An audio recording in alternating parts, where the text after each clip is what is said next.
کچھ اعمال ایسے ہیں کہ اگر ایمان کے ساتھ وہ ہو تو معتبر ہے.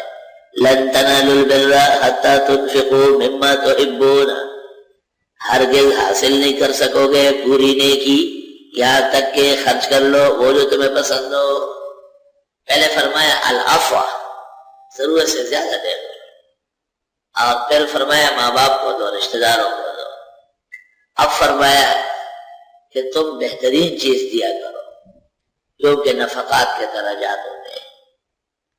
وما تنفقوا من شيء، اور جو خرچ کرو گے فإن اللہ به علیم، اللہ اس کے جاننے والے ہیں. آیت کے نزول پر ابو طلحہ رضی اللہ عنہ نے اپنا باغ بیروحا پیش کیا تھا، جسے نبوت نے اور رسالت نے قبول فرمایا کہ اللہ تعالیٰ کہتے ہیں کہ ایک محبوب چیز خرچ کر لو. حضرت میرا یہ باغ مجھے بڑا پسند ہے، اس میں کئی نہریں چل رہی ہے، بہترین درخت ہے، پھلدار پھولدار. انہیں کچھ شبہات بھی تھے نصرانیوں کو. ایک شبہ یہ تھا کہ رسول کریم صلی اللہ علیہ وسلم کو کہا کہ آپ ابراہیم علیہ السلام کے طور طریقوں سے ہٹے ہوئے ہیں. جیسے آپ کو کہا جاتا ہے کہ آپ بزرگوں کے ماننے والے نہیں، اور آپ کو ثابت کرنے کے لیے پورے دلائل دینے پڑتے ہیں. اس کے دو جوابات پہلے دیے. ایک جواب یہ دیا ہے کہ ابراہیم علیہ السلام نے یہودی تھے، نہ نصرانی نہ مشرکین میں سے، خالص یکسو مسلمان تھے، اور یکسو اسلام کی تبلیغ یہ پیغمبر کر رہا ہے. دوسرا جواب یہ دیا کہ ابراہیم علیہ السلام کے سب سے قریب تر ان کے ماننے والے اور یہ پیغمبر یہ امت ہے. ان دو جوابات کے بعد انہیں ایک شبہ ہوا جس کو کہتے ہیں دلیل والا شبہ، کہ شریعت ابراہیمی میں تو اونٹ کا گوشت کھانا اور اونٹنی کا دودھ پینا ناجائز تھا، اور شرائع محمدی میں بالکل حلال طیب ہے. اس کا جواب دیا گیا کہ یہ کس صحیح طرح سے تم غلط پیش کرتے ہو، اس طرح نہیں، شرائع ابراہیمی کا اس سے کوئی تعلق ہی نہیں. یعقوب علیہ السلام بیمار ہو گئے تھے اور ان کے جسم میں ایک درد پیدا ہو گیا تھا، اور ان کو ان کے پسندیدہ چیز وہ اونٹ کا گوشت ہے بہت زیادہ. اور یہ قاعدہ ہے کہ گوشت کی کثرت سے جسم میں بیماریاں ہوتی ہیں. جو شخص یہ چاہے کہ اس کے جسم میں کوئی عارضہ نہ ہو وہ گوشت کھانا چھوڑ دے. چھوٹا اور بڑے کی بات نہیں، سارا گوشت چھوڑ دے. سال ڈیڑھ سال کے لیے ایک بوٹی انڈا اور مرغی مچھلی یہ سب گوشت ہے، لحمن طریہ ہے، سب چھوڑ دیا. سبزیاں اور دال کھائے، لیکن کیسے ہوا میں اڑنے والے ہیں.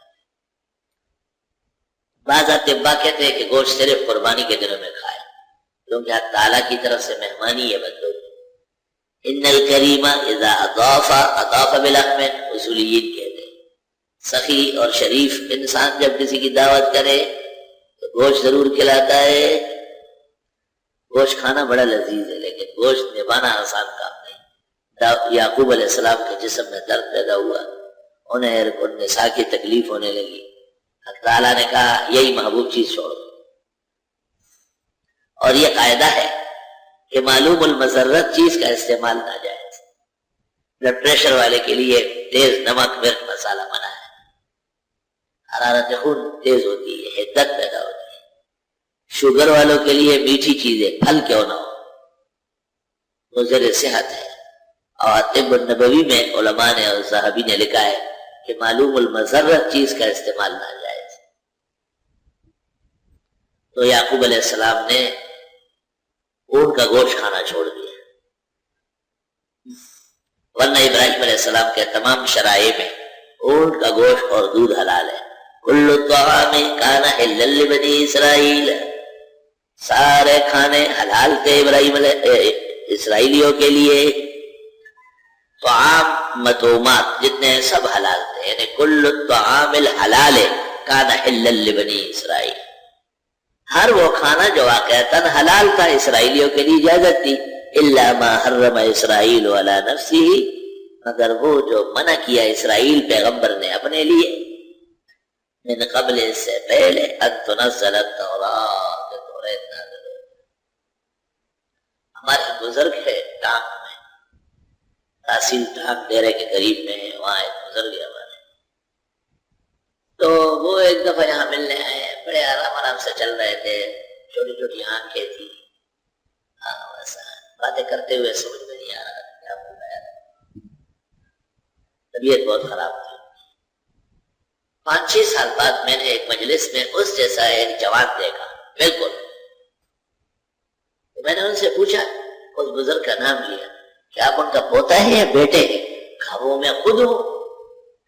میں نے کہا یہ دوبارہ 80 سالہ آدمی 22 سال کا ہو گیا؟ کہا ہاں، گوشت کھانا چھوڑ دیا ہے، لا الہ الا اللہ، اب بھی زندہ ہے، گوشت کھانا چھوڑ دیا، تمام بیماری گوشت کی تھی، 2.5 سال۔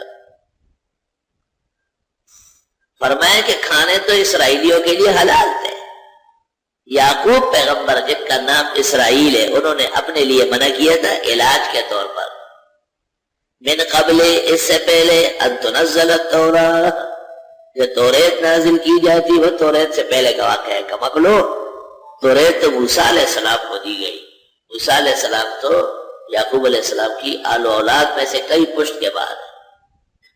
قل فاتوا بالتوراۃ، فرمائیے لے آؤ توریت، فتلوہا، پڑھو اس میں، ان کنتم صادقین، اگر تم سچے ہو۔ ومن افتری علی اللہ الکذب، جو کوئی گڑ لے اللہ پر جھوٹ، من بعد ذالک، اس کے بعد، فاولئک هم الظالمون، یہ بڑے بے انصاف ہوں گے۔ لا الہ الا اللہ۔ علاج کے طور پر، طبعی طور پر کسی چیز کو نہ کھانا یا چھوڑنا، یہ طب اور طبیعت کا تقاضا ہے، شریعت اجازت دیتی ہے۔ طبعاً تو انسان وہی کچھ کرے گا جو اس کے لیے جائز ہوگا، لیکن پھر اس سے مذہبی مسئلہ بنانا، جیسے بعض لوگ کہتے ہیں گائے کا گوشت مضر صحت ہے، غلط بات ہے۔ ان اللہ یامرکم ان تذبحوا بقرہ، کیا مطلب ہے گائے ذبح کر کے کتوں کو ڈالو؟ سب سے اعلیٰ لحم وہ گائے کا ہے، اس سے بھی عمدہ بھینس کا ہے، اس سے بھی عمدہ اونٹ کا ہے۔ بکرا اور مینڈا یا یہ مرغی، یہ تو کمزور بیماروں کے لیے۔ بے شک آپ گوشت کھائیں 4 کلو 6 کلو، لیکن پھر آپ بیٹھے نہیں، پھر یہاں سے حیدرآباد تک آپ پیدل روانہ، وہاں پہنچ کے ایک اور مینڈا کاٹ کے کھائے، پھر وہاں سے کراچی کے لیے نکلے۔ بس میں بیٹھنا ٹھیک نہیں ہوگا، یہ صحت کے لیے پھر تباہی ہوگی۔ ہمارے بزرگان دین ایک جانور ٹائم کا کھا لیتے تھے۔